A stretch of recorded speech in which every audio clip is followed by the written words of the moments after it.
Okay, so this is take 2 of my Atomic Lollipop video, because the first one, Apple sucks. Let me just put it that way. I basically, yeah, it sucks, so just leave it at that. Okay, so Atomic Lollipop was like way back in the summer, and I never got around to actually editing all my videos together and posting it because Apple sucks and it scares me. And so I finally got around to figuring out how to use the iMovie Maker, and I'm starting to put together all my convention videos and posting them. I did have an intro for it already filmed, and I can't use it because the thing won't convert it to the right file, apparently. So this one's about Atomic Lollipop. Basically, it's a totally awesome convention. It's a smaller convention that is also sort of rave-ish, and a lot of partying and just a lot of fun. It's more towards anime, but it covers all whatever geeky. Anything and everything goes, pretty much. It's really more about having fun and having a good time and having a party, and just, yeah, I love this one. First of all, I should say I went alone. I go to a lot of conventions by myself, but I made friends with some awesome people and ended up hanging out with them all weekend, and my roommate, who I'd never met before, was totally awesome as well, and I got all their contacts and they're on Facebook, and that's part of the reason I love going to conventions, is because you can meet so many people who are into just the same crazy stuff that you are, and it's just a great time. So I was running a few events for this, and the first one, on the first day, we're doing Cards Against Westeros, and it was also a steampunk night, so I was in my steampunk gear, and the place where we had the Cards Against Westeros was in like a open common area where they had very loud video playing as well, and a lot of people meandering about. It's like in an open room where there's also a little hallway attached, so people are constantly traveling through. There's also a few stalls up, that you can buy from around, and so it's a very loud area, and there were so many people who showed up for this. Like, I had not expected this at all, like anything near this amount of people to show up, and it was couldn't fit at a table. There were too many of us, so we sat on the floor, and we couldn't hear each other at all because of the speakers. Like we were shouting, and even then we couldn't hear. And there were so many people, we had to do it in groups, like 3 people to a group for a card, because there were just too many people. And even with that, we were shouting at the top of our lungs and still couldn't hear each other. I'm in my steampunk outfit, trying to sit on the floor in this teeny little skirt. I ended up ripping out my bustle with my shoe. And then I'm sitting on the floor, trying to explain the game, trying to do up the bustle, and ended up pulling the strings to my corset and undoing half my corset. So the people that see me, they're trying to, run this thing, and I'm like, oh, better not turn around for the rest of the evening. And yeah, so that was an awkward experience. But eventually, people came and went, and this group got smaller. Eventually we were small enough that we could fit to a table, and after that, it continued as you would normally have the game. You would think it would have gone since the beginning. So it ended up working out. I mean, I'm still baffled by how many people showed up. The other event I did was the panel on changes between the book and the show. Just complaining about all the differences. And it started off well. Like, obviously everyone's got their own complaints. There's lots to compare about. Then another thing went wrong was that I have a good memory. I'm one of those people who can read something and remember it like forever, and so I don't make notes for stuff. Like, I've never had to do that, and you hear stories about people who go into a test and completely blank. I've never experienced that. I've never understood how that could ever happen to someone.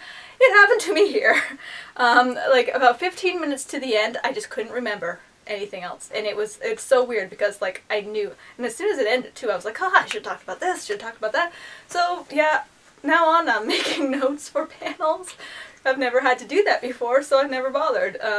But I guess being alone on a panel, it made me more nervous than I'm used to being, and yeah, I blanked. So that happened.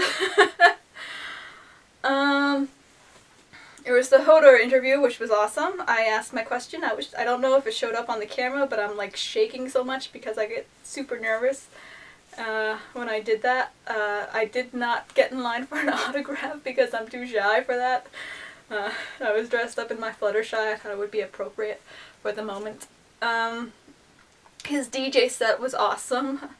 I put some clips of it in there. You probably can't, it's dark, so you can't really get the full feeling of it, but it's totally, it was a lot of fun. Everyone was really into his set. Everyone was dancing. There's a ton of people there. You can't tell in the video because it's so dark, but there was a ton of people there dancing along, so that was really awesome. And then my last panel was on theories. Didn't go so well either. Basically, I started off with R plus L equals J, like the big one, right? Nobody knew it. Nobody had a clue what it was. So I learned basically you gotta keep it simple, stupid for the general crowds. You can't get too specific on stuff. There was speed friending, which was kind of like, you know, speed dating rounds, but, you know, just to make friends and stuff. And they had them for individual fandoms. So one of the fandoms was Game of Thrones. And that was just, you know, generally talking about what we like about the show and what characters we like, and that worked out well. That was, you know, general enough that everyone could participate and get along. You can't do things that are too specific, because if people don't know R plus L equals J, they're not gonna get into all these other things, like, oh, the creaking door. They're not gonna know what the creaking door is. So yeah, that didn't work. But overall, it was a really good time, and I am really looking forward to next year. Next year's is at a science center, the Ontario Science Center, so, I mean, it's going to be crazy. I am totally pumped for it. I love Atomic Lollipop. It really is such a very friendly crowd, very just, let's have a good time, and hopefully this video shows it. Hey guys, basically, I'm here at Atomic Lollipop all by myself because I have no friends. And, yeah, sorry, I'm in my steampunk outfit here. It's, very lovely. And actually, this is my backpack for it. The thing is, it's kind of heavy. I'm not sure if I want to take it with me. I go from there now. I feel bad for this guy.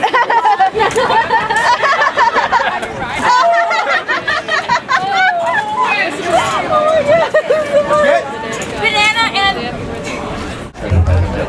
He knows how to fly, right? He has every single thing. When you work with doves, you usually let them walk. Yeah.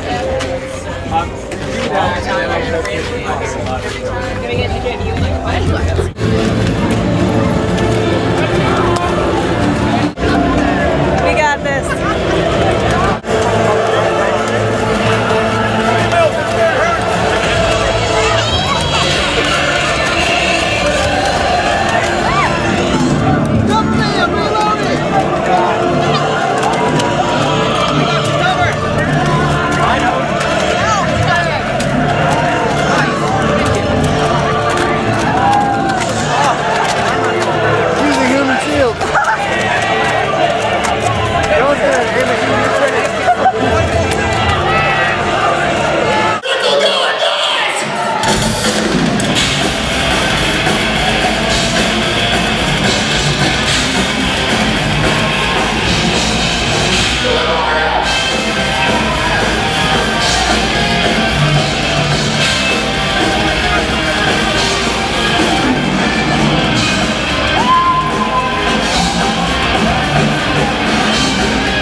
Kristian Nairn.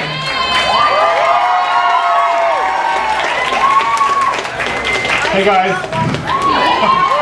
Better known to you all as Ireland's foremost reggae DJ. Not so much. Not so much reggae.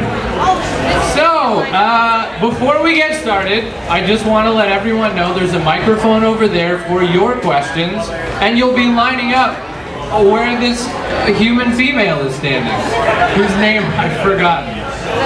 And now, we commence. Kristian.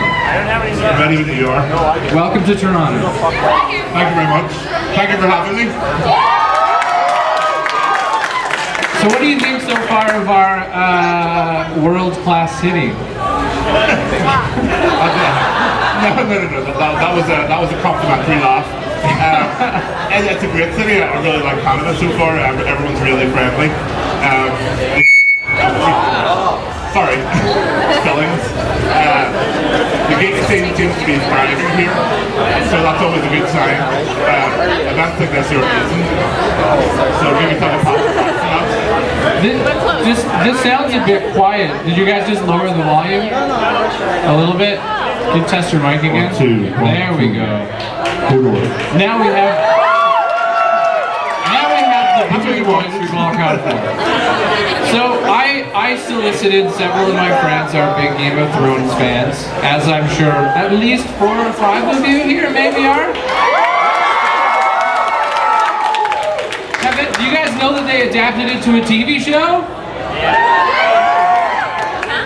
On Human Box Office? Anyway, I solicited some of my friends for some questions that they had. Hopefully I won't step on the toes of the crowd too much, but I have a few I'd like to get out of the way, and then I have a favor to ask, and then I will let these kind people... A favor? It's a little thing, it's so easy. Okay, whatever. Okay, so, obviously, you're from? I'm from Belfast in Northern Ireland. Belfast in Northern Ireland. You guys got that? Because we will be doing a quiz at the end of the thing. Now, a lot of people, I think in North America, have the sense that Ireland is kind of a mystical, mist-covered green island with fairies and goblins and stuff running around. Do you think any of this has absorbed culturally into you and helps you with Game of Thrones at all? Well, to be honest, I think it's why Ireland is so good for locations. Literally within 10 miles of my house, there are monolithic stone circles and stuff like that. It is really sort of stereotyped, and it's great. You know what I mean? Everything really is really green, and there is a lot of folklore and ghost stories and stuff from my area, and I think it sort of adds to the mystique. Have you ever gone to those stones to perform one of the famous Irish blood rituals that everyone is constantly reading about?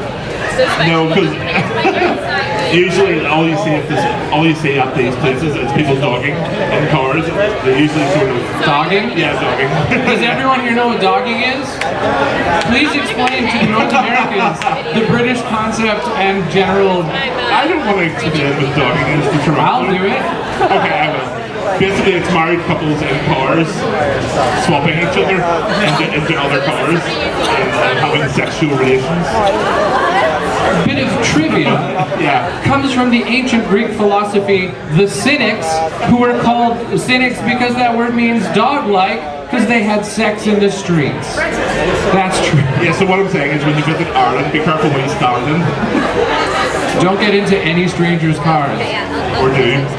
Or, yeah, depending on what you're after. Have you read the books of Game of Thrones? And you don't want to read ahead because you don't want to find out what happens to your character, or? Well, the strange thing is my mother is a huge fan of the books, and it's basically been our dinner conversations for the last 5 years. Right. So I know everything that happens. So I was going to try and ask you what you think happens to your character based on me having read the books and you not having read the books. But it's pretty bad that it happened. I really should have. Yeah, so that's interesting. Do you think that having read the books changes how you play the parts that you're at now in the series?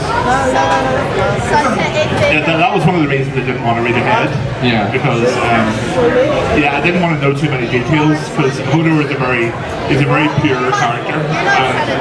I didn't want any sort of foreshadowing as for my scenes really. Right. There's quite a few of the actors that's the reason why they didn't read the books. Are there any actors that have read ahead and then screamed into the sky? when they Really, realized- anyone who's been killed, which is Right. basically everybody. Do you ever worry that your character will be massacred inexplicably for some reason? How did you kill Hodor? It's just... I can think of a number of ways to kill Hodor. yeah. Death by... Death by autoerotic association. Perhaps Bran warging with you and experimenting with your larger body. Perhaps Bran warging with you and experimenting with your larger body. I'm not talking about intergenerational sex. It was the autoerotic asphyxiation. Please do not talk about that. Yeah, that's not weird. That's normal. We all do it, and we all know we do it. So let's not pretend.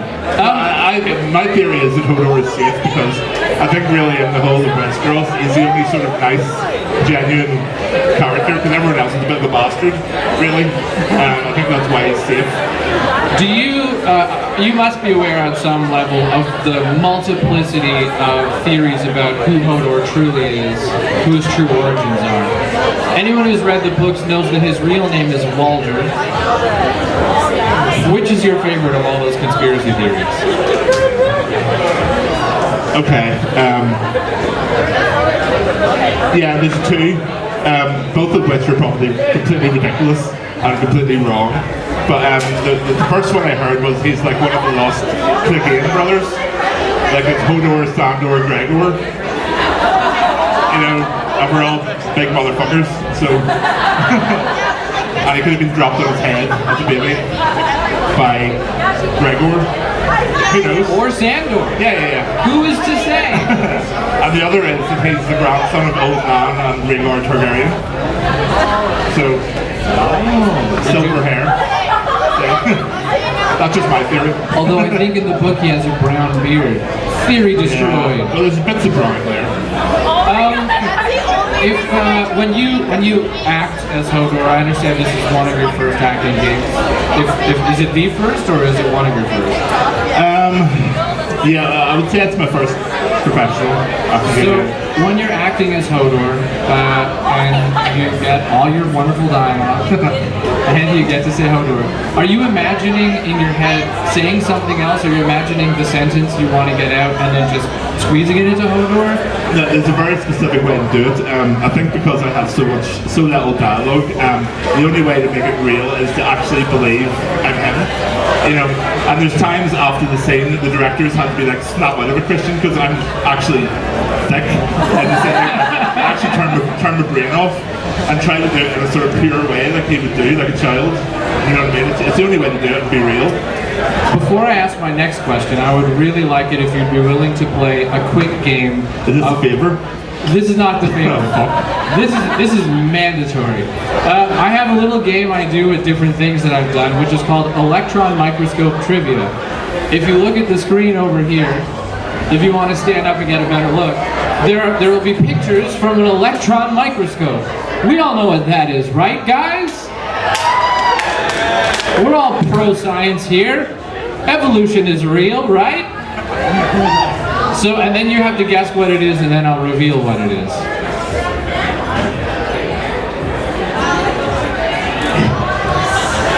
Drink it in. Looks like my hotel room.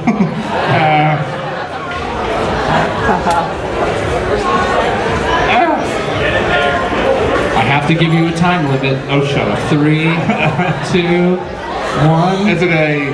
I can't remember what you call them in the sink. A cat? A cat? Is that what you? No, at the bottom of the sink. The drain? Yeah. You can't remember the word for drain. Okay. No, it is actually just skin cells. Okay. What would you You're a do? bit of a fucker. I'm just trying to keep the people entertained. Yeah, whatever. What do you think this is? I'm scared now. Wood. Wood? Wood. No. It's actually hair. Well, if you had gone a bit farther down, you would have got wood. Check that. This is the last one. I don't really care at this point. Any dentist would tell you that these are tubules in a penis tooth. In a, let me just get my little laser there. A penis tooth. The only thing I can say is it's not real, so suck it up, butter. The black square that's over the genitals there, I blocked it out because I heard there might be someone under 35 here today. And only... Yeah, we've already talked about dogging. Yes, but we had to explain it. Okay. So then my next question obviously relates to the joyful look on your face in that image. Was this the most liberating acting experience you had, or was it the opposite? It was the opposite. Yeah. Expound. Okay, well, I was told it was going to be a closed set, which means there's going to be like just the camera operators and the director. I got there was maybe 150 people there, including the people who own the ground, everything. It was a prosthetic penis, you'll be glad to hear.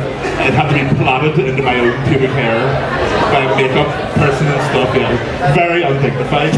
And what was her name? I have no idea. I never want to see her again. Ever. Okay. And so you were then uncomfortable. Yeah, then I had to be painted to my skin color. So it was extremely... Now here's a question. Awful. Is the skin color on the show your real skin color and this is the makeup you wear so you don't get sunburned? Or is this the real skin color? And this is my real Irish color, blue. Yeah, I'm also Irish, by the way. And we have almost no discernible similarities except for how many moles and freckles we have. Yeah. You heard it here first, folks. Hodor is covered with moles and freckles. Get out your Twitters. I want this live tweeted. We're going to go one by one. What does this freckle mean to you? Or not actually. Let's see if I have any more specific questions before I get to the favorite. Oh yeah, George R.R. Martin. Every interview I've seen with him, he seems like the sweetest man in the world. Is this an act, and is he actually a terrible bastard in private? Well, I think he's kind of like an evil genius. He is obviously very small and cuddly, and he is a really nice guy, but you have that sort of... small compared to you. Yeah, everyone's small, yeah. Okay, whatever. Yeah, you have that sort of sense that there's a lot going on behind his eyes, and it sort of kill you at any given moment, if he had the chance. That's sort of what I think. He's a good guy. He's a good guy. Yeah. When you say he's a good guy, is there any chance that in some way he's remote larging with you right now and you are being forced to say that he's a nice guy? There's always a possibility. There's always a possibility. Okay, fine, gentlemen. Now, why don't we ask some of these amassed hordes to ask you some questions? Lady in green, ye shall be called. Actually, maybe restoration or development. I was just wondering, do you have the balls? I have the balls. I salute you, sir. Does anyone else get that? We all explain it for it's a podcast. It's called the Yog Pod. It's a very popular podcast. Whatever, you don't care. Go ahead. Hodor? Hodor. Hi. I was actually just curious about your audition process. I've had a lot of discussions with my friends about this. Like, did you have to prepare a monologue or what? Oh god, the audition was probably the most bizarre thing ever. I had to find a random child. This is not a joke. Yeah, I had to find a random child and carry him around a garden on camera whilst reacting in different emotions. And it actually turned out to be someone's 40th birthday party, and I was surrounded by sort of middle-aged women watching me do this. So it was very strange. Do you have to ask permission to take the child? Or what? Okay, good. It's generally a good idea. Yeah, alright, thank you. Because I've had a lot of debates about that, and we were discussing whether you just had to come in with a monologue and change every word to Hodor. No, you definitely have to ask permission. Alright, I'm glad to hear it. Would you be willing to take a monologue and change every word to Hodor? Perhaps to be or not to be? No. Okay. Next question! Hi. I guess I have a question regarding Brand. How heavy is he, and how long do you have to carry him every time you're on set? Well, as of now, we have the wheelbarrow. I carry him in this cart. Isaac is like 7 foot tall now. He's growing really fast. He's 15 years old now. He's getting really heavy. So I'm not looking forward to the next season, to be honest, for that reason. But he's a great kid. So you haven't, I guess, read ahead to the part where you just hold him in the palm of your hand over your head for the rest of all of book 6. Yeah, I've got my steroids ordered in for that. If you wouldn't mind, what happened? We had a soup disaster. We will now return to the Q&A. Please introduce yourself and ask your question. Hi, I'm a host on a podcast of Ice and Fire, and our listeners would like to ask, what's it like working with the direwolves and the CGI, and is it easier with one or the other, or like with it being cut out so much? Say that again. Can everyone hear that? Say it once more. What's it like working with the dogs and also the CGI, and is one easier than the other? I got the. You got it? Okay. Yeah, what's it like working with the dogs and the CGI and stuff like that? Well, last season there were no real dogs at all for us. It was like a tennis ball on a stick. So it's you definitely have to use your imagination. You know what I mean? But there is a lot of CGI. You get used to it. At first it's a bit strange, but yeah, you get accustomed to it. Thank you. Can I interject a question? Of course. That I just thought of? Well, I have control, so I can do what I want. You work in a TV show with one of my all-time favorite actors, Charles Dance, who I think is a genius and not in enough. But I don't think, ever appeared with Charles Dance. Never met him. Ever, not at a premiere, nothing. There's loads of the Game of Thrones cast who've never actually met each other. You know, it depends when we're filming, really, or who's in town, or who's on location. But there are whole parts of the world that never meet. If you wanted to, would he Skype with you? Like if you pursued it aggressively? Okay, good. It's not like he refuses to ever. No. Yeah, okay, good. I'll ask him for next season. If you ever meet him, just pass along my name and tell him I'm a fan. Thank you. Okay. Next question. Hey, I'm Steven from New York. Steven. And my question is, there were a lot of good Hodor moments in season 3. Which was your favorite? Was it Hodor into the well? Was it Hodor in the tower? Which was your favorite? Okay, well, no, it's definitely the warding scene in the tower. I really enjoyed doing that. The sort of the fun from the well scene was kind of taken away from me because I had to do a lot of ADR for that, and I basically had to do 70 different types of Hodors for that. So after 75 Hodors, it was kind of not as fun. Just a quick interjection. Does everyone know what ADR is? Yes. Additional dialogue recording. We're anime fans. Oh yeah. So when you shoot a TV show or a film and they record the audio, either sometimes they're not intending to use it, or it records poorly, or your mouth doesn't appear on screen and they want to change what you're saying. So you go into a studio and you just say the same line 1,000 times watching yourself on a screen. It gets pretty boring. Yeah. Thank you. That actually might have just answered my question, but because of the unique way your character communicates, have you ever had a director basically saying, more with more feeling, and after a while you're just like, really? Like, No, the directors have been really good because I think I've got a good feeling for the character, and there's been times when I've actually thought it was wrong in the script, and it's like, that's not the way Hodor would do it. You know, they sort of listen to me, if you know what I mean, because it's a difficult character in the script as well as act sometimes.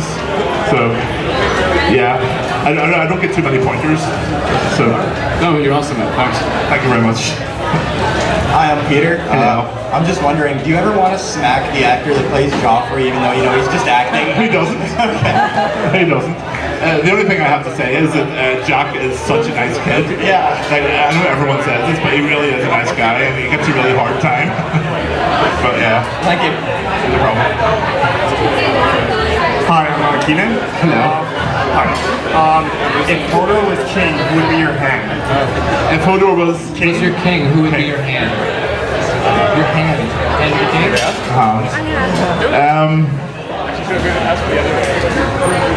That's I've never been asked that before. Well done. That's a unique question. I'm gonna have to think about that. All right. Yeah, I would go for Bran. A bit of role reversal, and I would make his life hell. He would do all my dirty work. So. Hello. Hello. I'm Renee. Nice to meet you.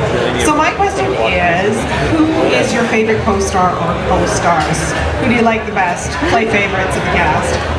As an actor or as a person? Both.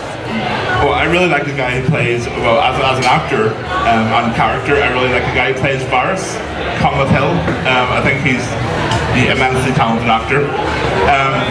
And I don't want to sound boring, but my favourite cast member is Isaac. Like, Isaac and I spent a lot of time together. So, yeah. Isaac being Bran. Yeah. Just in case anyone's in there. Yeah. You sort of become very friendly with your group of that part of the world.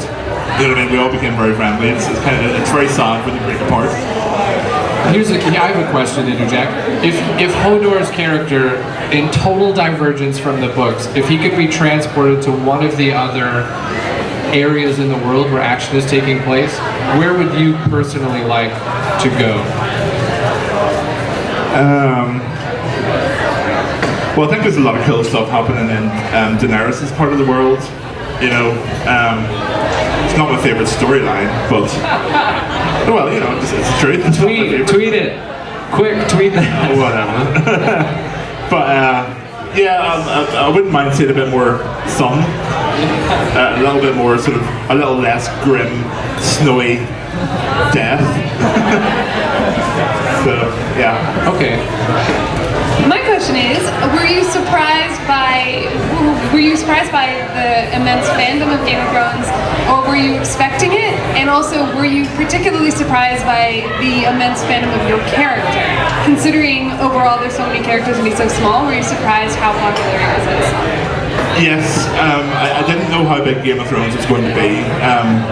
After my mother, funny enough, told me the sort of scale of the story, and I sort of saw how much HBO were going to put into it, the detail and everything. I knew it was going to be big.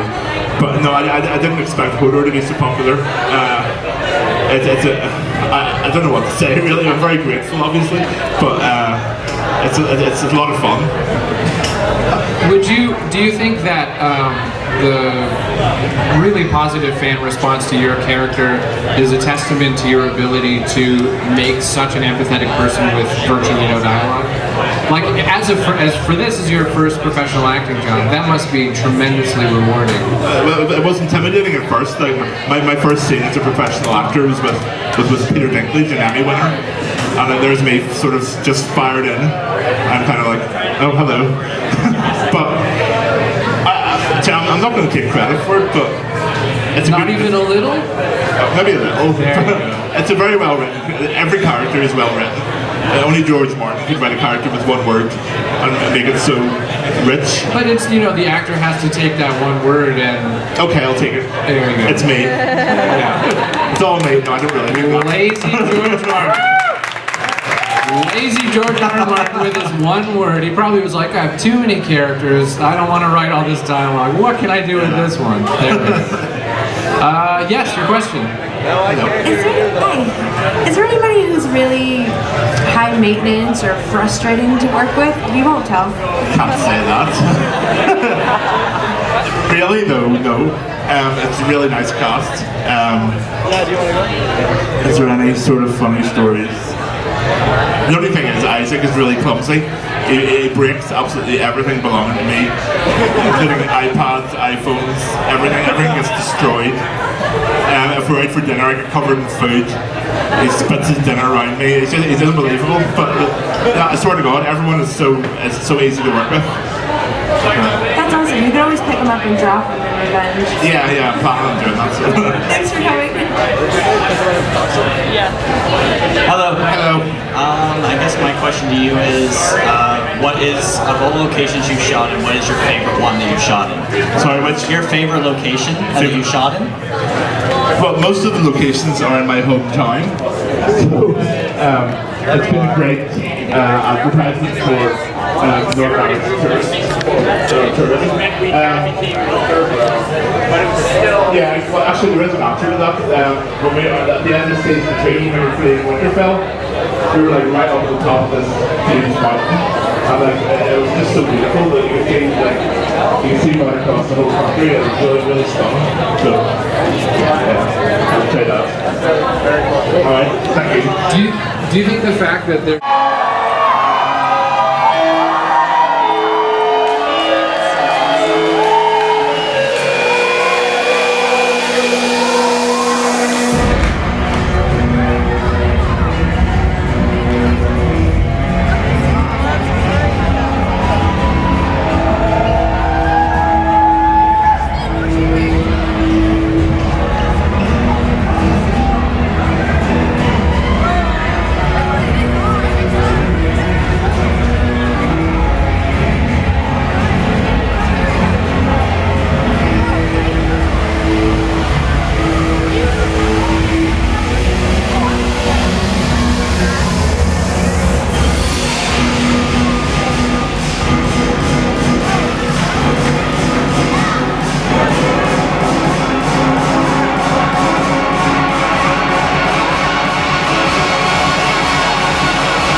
new background. It's comfy, very cozy Christmas present for my brother, and I love him a lot. He's so